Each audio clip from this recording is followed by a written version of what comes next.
Some Kind of Monster was not planned. It's just so weird because you guys were just supposed to film us making an album.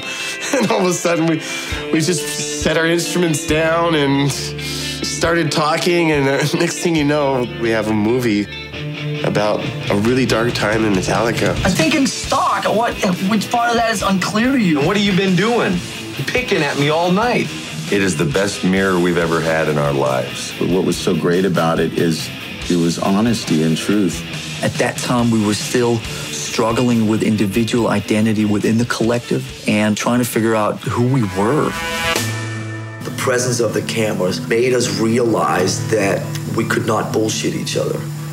Lars told us that if it wasn't for the cameras, the therapy probably wouldn't have worked, because with the cameras trained upon them, it was like a truth serum.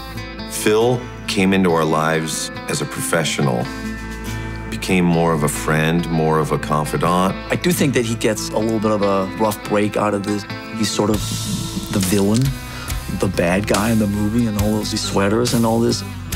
I believe he prevented the band from breaking up. He did take us to the place that we were afraid to go to. He did walk us into the fire and walked us onto the other side. He showed up at the right time.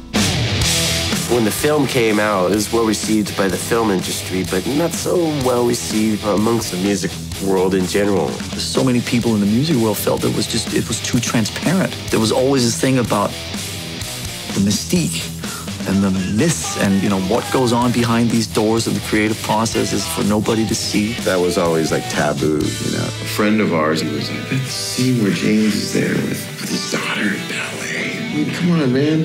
Hetfield, the man of metal.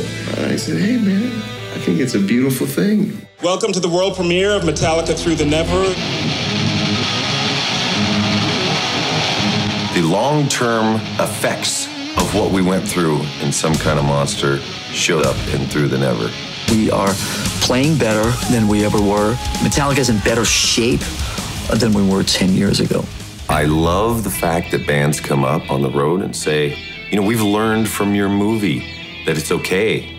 It's okay to be in trouble. It's okay to have fear. It's okay to not know what you're doing. And it's okay to tell that to your brothers in your band. When your ego gets out of control, some kind of monster happens.